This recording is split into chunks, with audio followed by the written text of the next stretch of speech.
Hello everybody. This is a special video on what I'm going to call partial fraction cleverness. So the purpose of this video is to explore how we actually do partial fractions when we know the context of doing those partial fractions. It'll help if I give you an example here. So let's say I'm just given that's supposed to be a 4, the fraction 4 over x times x squared minus 2x plus 4. And I want to do the partial fraction decomposition. All right, well, I can do this, but let me just jump over and get the Wolfram alpha solution to this problem. So it looks like if I break this up, okay, so of course this was an irreducible quadratic, and the numerator is going to look like this negative x plus 2, or 2 minus x, and then we have a 1 over x. Okay, fine. Now, there are two places where I might want to use this partial fraction decomposition that show up quite a bit in my differential equations and integral calculus course. So one of them is you're just trying to compute an antiderivative. All right, so I'm going to compute an antiderivative of this function. I go to break it up using this partial fraction decomposition. Oops, minus 2x plus 4. Of course, there's going to be, because I break it up, I can break this up into two antiderivative problems. And one of these antiderivative problems, right, that's pretty simple. This other one is still annoying. What I would like to do is use a substitution on it. I want to say something like u equals x squared minus 2x plus 4. So that du then will be 2x minus 2 dx. The issue I have is that the numerator doesn't quite work with this, and I'm going to have to manipulate it a little bit, right? So I'd want to multiply here by 2, but then that'll maybe even a minus 2 to get rid of this minus, but then I'm going to get a minus 4, and I only want a minus 2, so I'm going to have to split this up into two fractions. Like, this is going to be kind of a pain. And I'm not super pleased that it didn't come out in the form I wanted. Okay, so this is one issue that shows up. Another issue, though, is maybe I'm not trying to compute an antiderivative. Instead, maybe I'm in the middle of a Laplace transform problem. I've computed that the Laplace transform of some function y is 4 over, and since we're doing Laplace transforms, I'll change my x's into s's. And I have s times s squared minus 2s plus 4, which we then want to break up, right? And we say, okay, so now we have 2 minus s over s squared minus 2s plus 4 plus 1 over s. And I then would want to take the inverse Laplace transform. Now, this 1 over s, that's not going to be a problem. This irreducible quadratic, I would complete the square. So I write this as s minus 1 squared. Let's see, this gives me 1, but I want a 4, so I need to add a 3. So I see I'm going to end up with some sort of a shift, right? So this is a first shifting theorem problem. And so what I want on the top is that this guy looks like s minus 1, and then maybe there'll be some extra junk that I have to break off. But it's not in that form, right? I have to do more work before I get to actually apply the inverse Laplace transform. All right, so this is the issue, right? We use the partial fraction decomposition in one of these two situations, and it's not giving us the answer in the form that we want it. We're going to have to make additional modifications. So the cleverness that I want to show you is that we can do the partial fraction decomposition right off the bat and put it into the form that we want it. All right, so let's do this, say this antiderivative one first. So I'll copy down again, I have 4 over x times x squared minus 2x plus 4. And so typically we would break this up and we'd say, okay, it's something over x plus, okay, now we have something over x squared minus 2x plus 4. And I'll do this in red. What we normally would write is bx plus c. Since this is an irreducible quadratic, we are going to get something linear on top. All right, but what is it I really want to do when I break this up and I'm actually going to compute an antiderivative? I know I want to use this substitution. And I want then my numerator to have this 2x minus 2 in it. Right? Okay, so instead of using bx plus c, instead what I'm going to do is write b times, okay, I want 2x minus 2, I'm going to get 2x minus 2 plus a c. Now, is this legal? Well, if we distribute this, right, so let's do this on the side. So if we take b times 2x minus 2 plus c and distribute, I get twice bx minus 2b plus c. All right, or maybe I'll write this as plus negative 2b plus c. And I'm going to use some parentheses to set things off. Now, this here is just a constant. This over here, just a constant. And what the partial fraction decomposition theorem says is that you're going to be able to find constants that you can multiply by x and then add to that total in order to make this partial fraction decomposition work.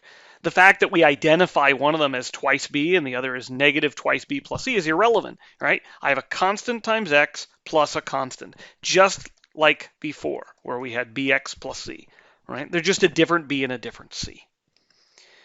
All right, so unsurprisingly, right, this a is going to equal 1, and we get that just by plugging 0 in for x, right, and ignoring this x here, so we get 4 over 4, which is 1.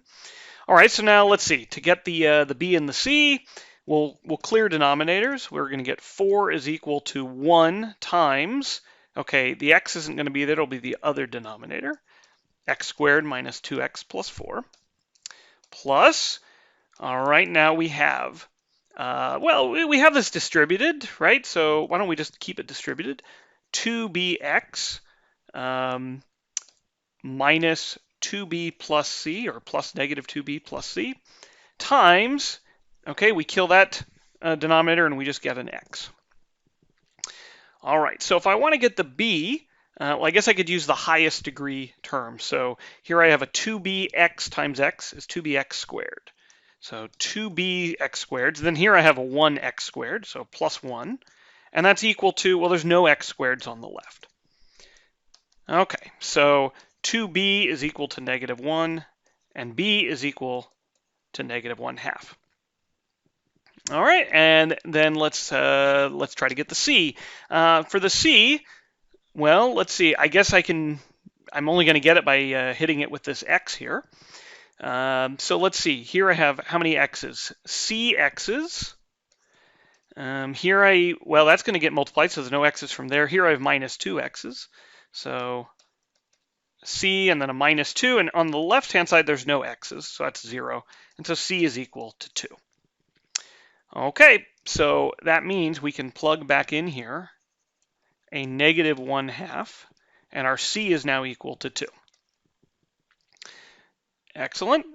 So let's see, let's not get that off the screen. So now if we want to integrate 4 over x times x squared minus 2x plus 4, this will be, well, again, okay, we have this natural log of x, right? We'll just go right to that. Natural log of x plus antiderivative of, we have negative 1/2 2x minus 2, and there's this plus 2, but we're just going to split this up. In fact, we even pull this minus 1/2 out, right? That doesn't hurt us. Okay, so we have x squared minus 2x plus 4 dx plus, okay, now we can pull this 2 out, 1 over x squared minus 2x plus 4 dx.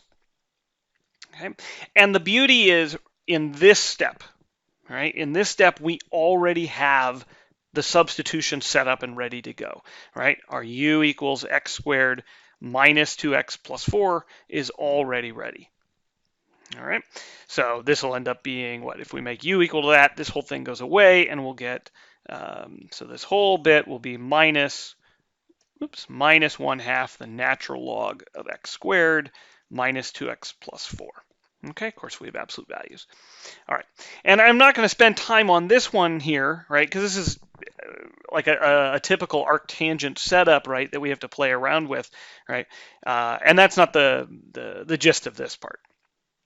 Okay, let's look at how we do the Laplace transform now. So for the Laplace transform, so we had 4 over s times s squared minus 2s plus 4. And remember this quadratic, when we complete the square, was s minus 1 squared plus 3. So when I break this up, I want it to be, again, something over s plus something over, and I'm just going to jump right to s minus 1 squared plus 3. And because I want now to get this s minus 1 squared in the numerator, instead of writing, so here I have an a again, instead of writing bs plus c, I'll write bs minus 1 plus c, because I want this s minus 1 here. Okay, well, again, the a is equal to 1. That's not going to change, but now when we go through this process again, we should get some different b's and c's.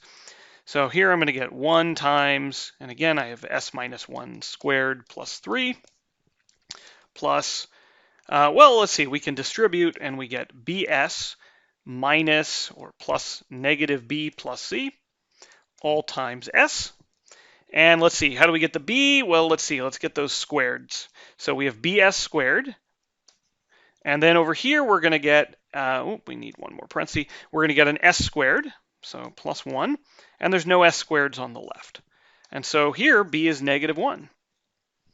All right, what about our c? So our c, well, let's see, we're going to get a cs. How many s's can we get over here? We're going to get minus 2s. So minus 2 of them. And then there's no s's on the left again. And so here c is equal to 2. So we can put this back up. Our b is negative 1. Our c is equal to 2. So if this was our Ly, we say, okay, so we have 1 over s, and now I could break this up into 2 pieces. So one of them is s minus 1 over s minus 1 squared plus 3, plus 2 over s minus 1 squared plus 3. All right, and this is a square.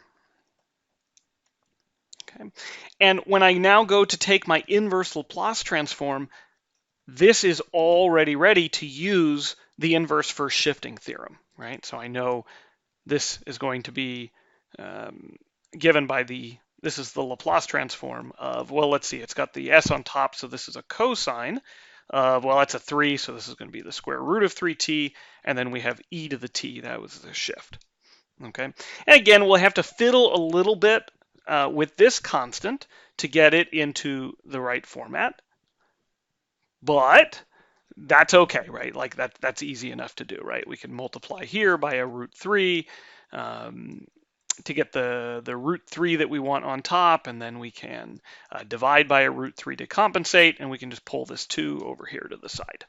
All right, so this will be the 2 over root 3 times the Laplace transform of sine of root 3t e to the t. Okay, and of course over here, right, this is the Laplace transform of 1. All right, so we're not doing anything super special here. We're just doing a little bit of a look ahead, right? We're trying to save ourselves a little bit of work on the back end by doing our partial fraction decomposition in just a slightly more complicated looking way, but not actually a more complicated way, right? This is when we do this partial fraction decomposition, like we're not doing any more work, right? We're doing the exact same type of work. We're just setting it up with a slightly different format, right? That's it. Okay, I hope this is helpful for you, and we'll see you next time.